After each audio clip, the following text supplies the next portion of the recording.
One sniper, one shot, 2 miles beyond what anyone thought was possible. The mission, impossible. The stakes, life or death. Watch how precision, patience, and the desert's silence changed everything. The desert stretched like an endless ocean. Heat rose from the sand, twisting the horizon into shapes that vanished when stared at too long. Nothing lived here except small lizards and the wind. Yet, on a flat ridge above a valley, one figure lay still. Her name was Elena Carter. She pressed her cheek to the stock of her rifle. Her body melted into the dust.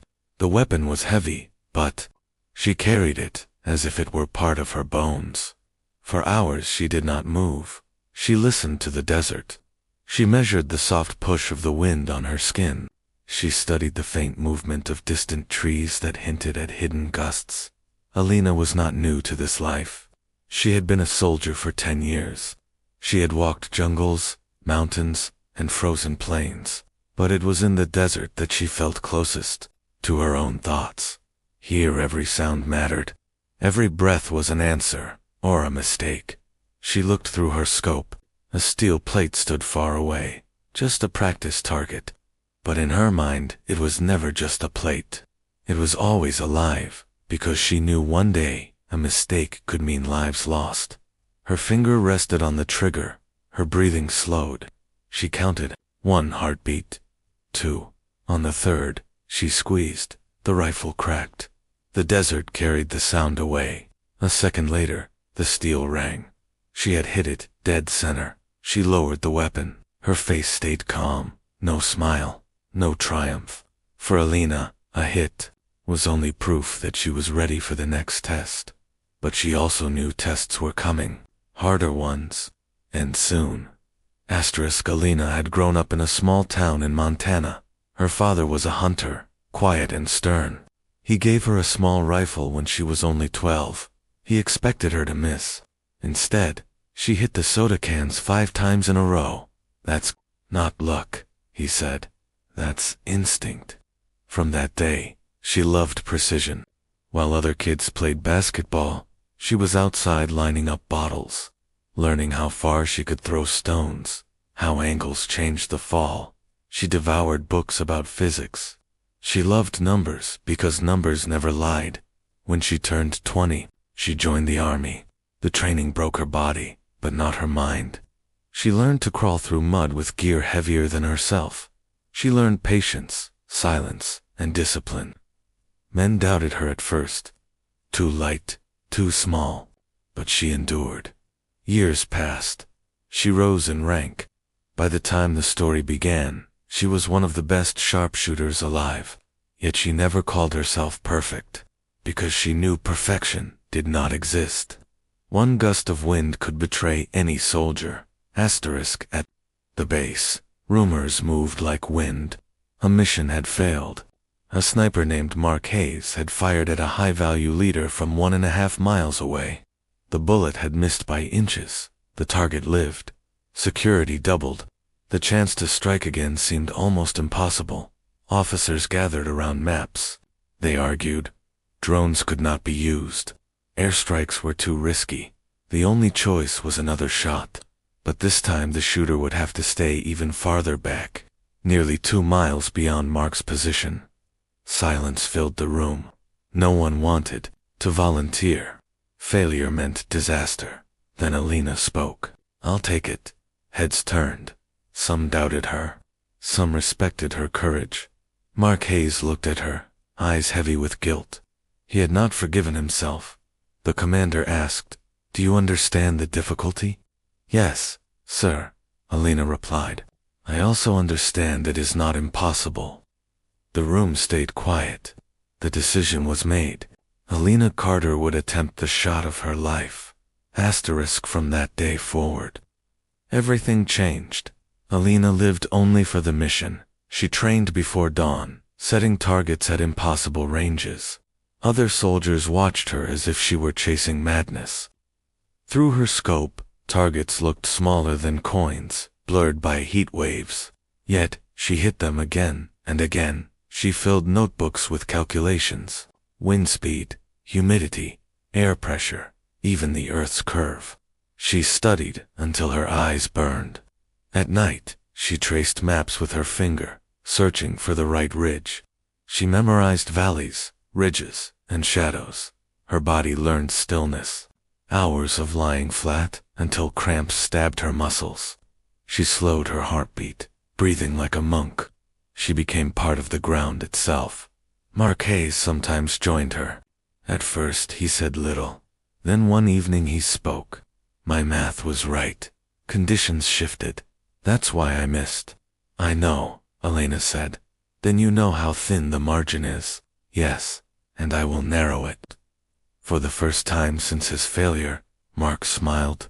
If anyone can, it's you. The mission came at last. The insurgent leader would travel through a convoy to a hidden compound. Elena and her spotter were taken to a ridge beyond sight. The sun burned the desert. Dust rose in lazy spirals. Elena lay prone, rifle pressed to the earth. She closed her eyes and listened. Wind, 3 knots, west to east. Exactly as predicted. Through her scope, the convoy appeared. Trucks rolled into the compound. Guards carried rifles. Then the leader stepped out. He wore loose robes. He believed he was safe. Elena did not rush. She measured. She calculated. She waited for certainty. Her spotter whispered, "Ready when?" "You are?" She exhaled. The world fell silent. She squeezed the trigger. The bullet flew. It traveled across valleys, ridges, and heat waves. For seconds that felt like hours, it belonged to physics alone. Then the man jolted backward.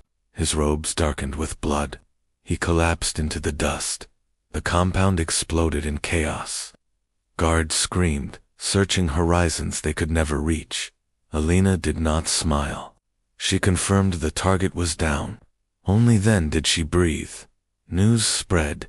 Quickly, soldiers whispered her name. Some admired, some envied. The commanders praised her, but Elena felt hollow. She cleaned her rifle in silence. Mark Hayes found her in the armory. "Hell of a shot," he said quietly. "You gave me the data," she replied. "Don't sugarcoat it. I missed. You didn't. That's the story they'll tell." "That's not the story I'll tell," she answered. But outside, the story already lived. Reporters caught wind. Headlines blazed. American sniper hits record distance. She hated it. Fame did not fit her. She avoided gatherings. She buried herself in training. Her mother called from Montana. "Everyone says you're a hero. I don't feel like one." "Maybe heroes never do," her mother whispered. Washington summoned her for a ceremony. Generals spoke of bravery. Politicians shook her hand. Cameras flashed. Elena said only, "I did my job, nothing more." But her humility only made the myth stronger. People called her the ghost of the desert. At night, she wrote in her notebook, "The shot was simple. Living with it is not." On missions that followed, she guarded convoys and neutralized threats. No headlines, no cameras. But those moments felt pure. Protecting lives, unseen, was why she had joined in the first place.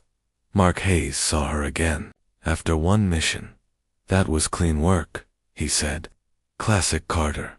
"You still think I'm a myth?" she asked. He shook his head. "No, you're real, and that's more dangerous than any legend." Months passed. She became a mentor to younger snipers. She taught them patience, discipline, and humanity. She reminded them that a rifle was not for glory, but for responsibility. Colonel Hayes, her commander, once told her, "Legends don't last forever. Soldiers do, if they're careful." Elena nodded. She was not chasing legend. She was chasing balance.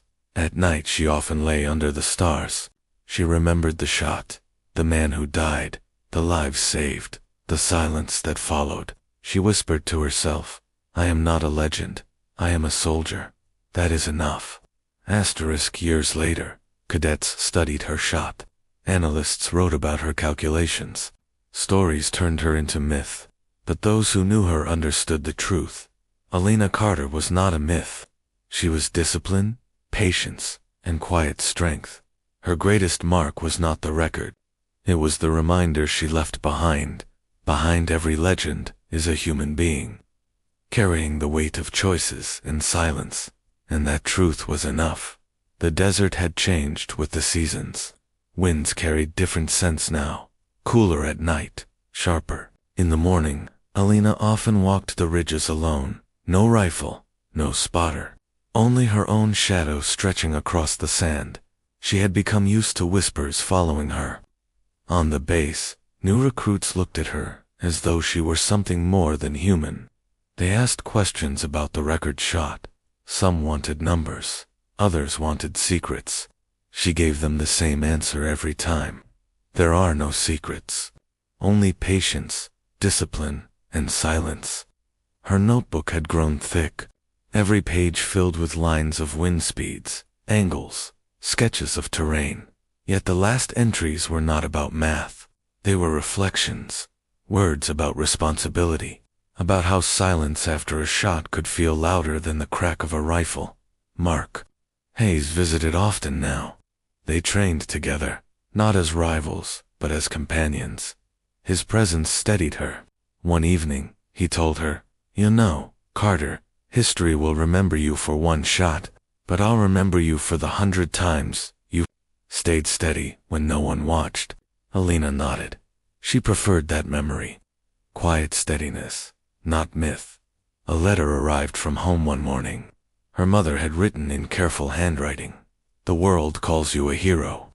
To me, you're still the girl who lined up soda cans on the fence. Don't forget that." Elena folded the paper and kept it in her pocket. It reminded her that even legends had beginnings as simple as a child with a .22 rifle. In the months that followed, she was offered a position back in the States, a desk, a classroom, a place to teach. She thought about it for many nights under the desert sky.